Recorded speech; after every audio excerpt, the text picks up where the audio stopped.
Another story. Another story, and I didn't want to talk about. I try not to talk about it because I'm like, once you get divorced, just make everything go away. So there's this check. The checks that he have over my head, right? Is one check is 100,000, one is 170,000, and one is 10,000. Am I checking it right?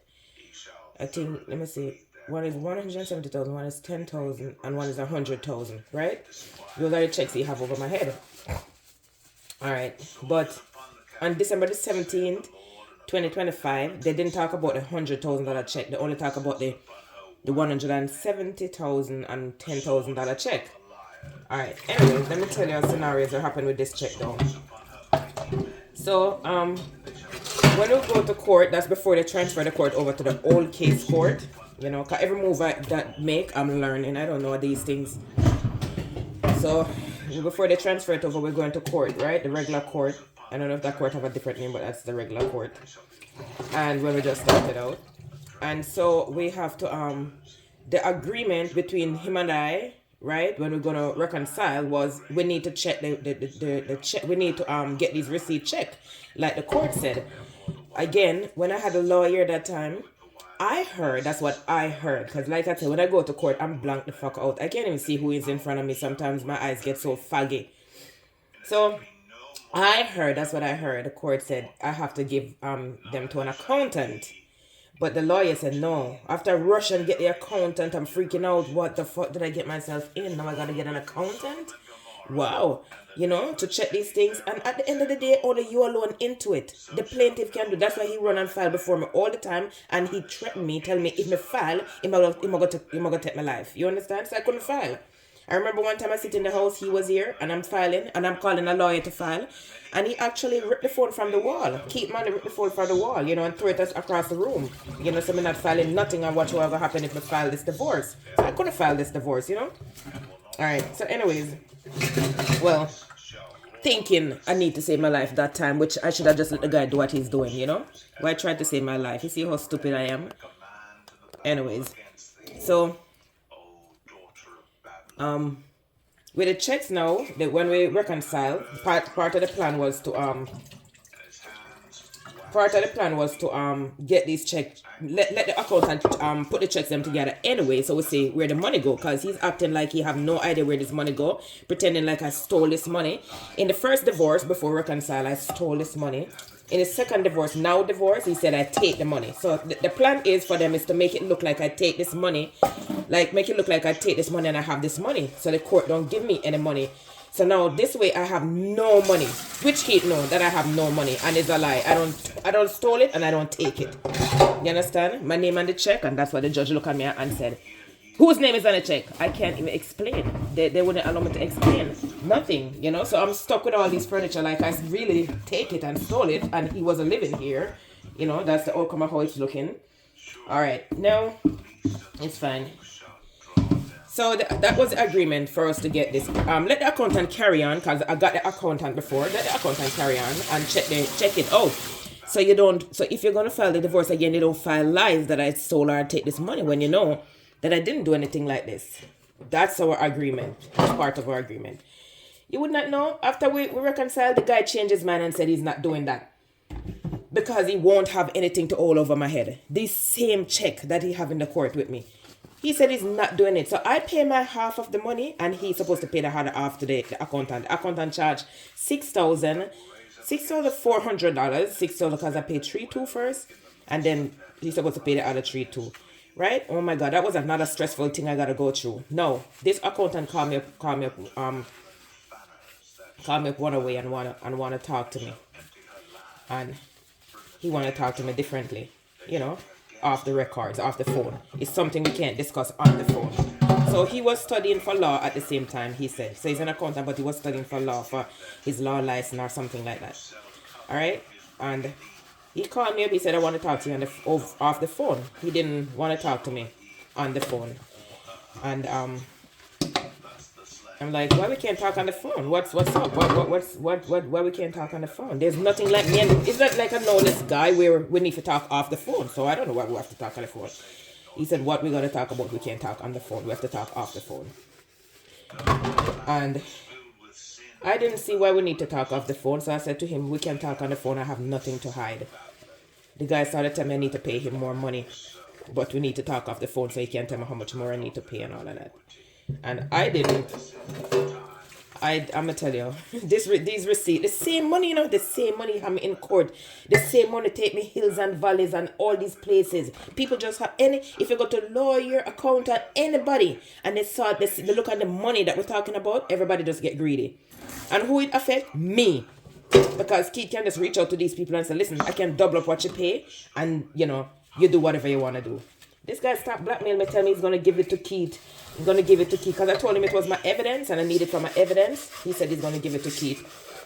He want me to pay more money. And if I don't pay more money, he's going to make Keith pay more money. And he's going to give it to Keith. I couldn't believe what I'm just, if you tell her, oh my goodness. And so, I said I'm not going to pay anymore, We agree on that. When I called this guy and I said to him about the receipts. We have some receipts and I have to I'm in a divorce and I need to check these receipts to prove that I don't take this money and where this money went. Right? Okay. Now, he said $400. I said to him, you see, let me show you how good I am, how much of a nice person I am. I said to the guy, you know what? Ooh, this water is cold. I said, you know what? I think you should let me come in and show you these receipts. Let me take these receipts in to you, because I guarantee it's not $400. I like to do that because I don't want problem after I take it, I like to do that.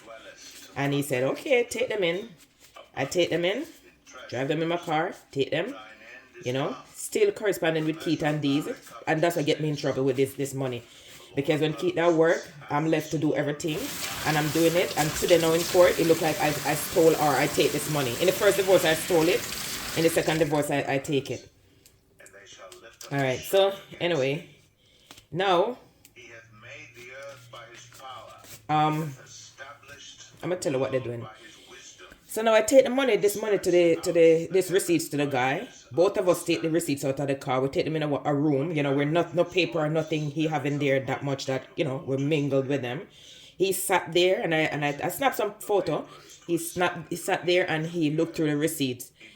And he said, yeah, this is gonna cost about $6,400. I'm like, whoa, that was still a lot anyways, So I said, okay. So that's the money me and Keith supposed to split when we come to an agreement. We're going to reconcile. We need to come to an agreement to split these receipts. Because I don't want you holding this receipt over my head. You're doing that from the apartment, and that's not feeling good for me. All right? And Keith agreed. And would you know, after we reconcile, the guy said, Keith says not paying the other half. Keith would not pay the other half. And then now this guy would not give me the receipts. And I go to the police station, and the police down there said I need to go to the mayor because this guy been in this situation already. There goes, we know this guy, oh my God, this guy again. That's what the police said, again, this guy.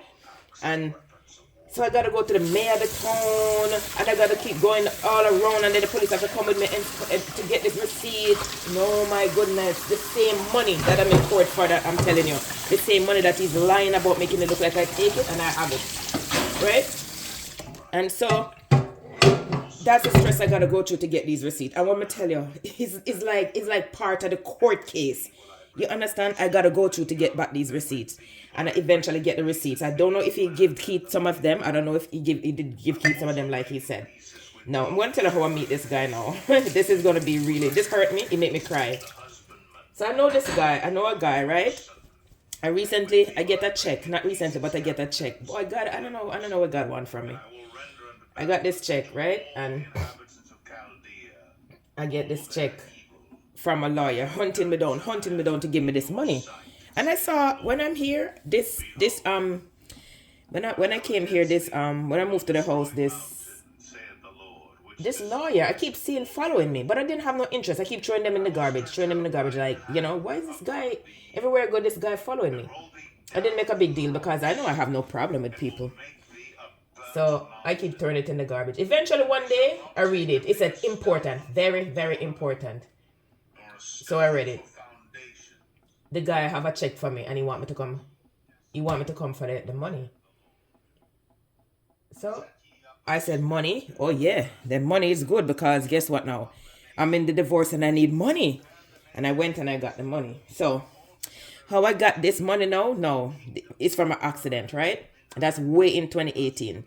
So this is the guy that recommend the accountant to me is the one that take me in because I don't know these things. When I meet in an accident, people come and giving me these card, and that's how I learn about that too. And I didn't trust anything. So they bring me to this guy, and the guy, taught me into doing this, and I do whatever they tell me to do. And I kick it aside. I didn't pay attention to it. I didn't keep with the lawyers or anything because I just thought it was all a scam they were doing. So I wasn't interested in it. I didn't have to put no money in it or anything. So once I see I didn't have to put no money, I just go along with it and just, do everything they tell me to do, and that's it. And go about my business. And honestly, once I see the culture, I said, oh yeah, it's going to be a scam. I'm not working with that. I mean, I do what they tell me to do. And I saw a lot of people going there. So I figured it's not a scam. But I didn't keep up with it to they said I was going to get money. I didn't keep up with it because I did one before that in 2016 until to the day I didn't get the money. And it was like maybe over $300,000 and I didn't get that money. I still didn't get that money. So I wasn't interested in any of it. But I did it anyways. And they asked me to do it. I promise that this is not going to be the same one like that one. Anyway, I did it. And then that's the money that I got. Now, the guy now that take me there and take me to his lawyer and a lawyer and a bunch of stuff. That's the lawyer that was hunting me down. That guy now, I borrowed $800 from that guy. That is how I meet the accountant through this guy. But being that I am so stressed out, confused, depression and all of these things that I'm going through in the divorce, I used to say, like, I must have said it in some of my videos too. If I'm going to college, I don't remember my address to come back here and go there. That's how stressed I was. So I would just pull over crying and then have to put on the GPS. Sometimes I don't remember my date of birth. That's how stressed. And it was so many information going through my brain. That time I was in the 4-year college, university. So I'm going to the university. I know those were not joke, So I'm going there. I'm taking care of the house. I'm processing my shit. I'm doing all of this. So I keep breaking down. It was so overwhelming because I've never had such an overwhelming life ever in my life. Anyways. So now I know I owe this guy, but I couldn't remember how much I owe this guy. Right? I said 800 because I remember 800 then. But that time when I decided, you know what? If he's going to get the accountant for me, I might as well pay him up this money because I don't want him coming at me because everybody, lawyers, anybody that see the money, once I present the case to them and they see the money that we're dealing with, they get greedy. And these people make my life a miserable hell. You understand? And that's you don't understand the shit this keep money make me going through. And so I called up this guy and I said, you know what? You recommend the accountant to me. Thank you. I want to pay you. I know I owe you some money. I'm going to pay you. But that time I don't remember his $800. I thought it's $8,000. I went and I paid the guy the $8,000. Good, everything good. So I'm going to say, okay, let me get that off the table. So that way, because I know when the accountant look on the money that I'm dealing with, he might get greedy. That's what I'm saying, because I've passed through lawyer that do that. So I'm thinking he might get greedy and God knows what he's going to do. So I want to clear my path, my bridges behind me. So I pay up the guy that recommend me to the accountant. Man, about a week or two after, y'all. Keith was in the house that time. About a week or two after, I realized I paid the guy $8,000 instead of the $800.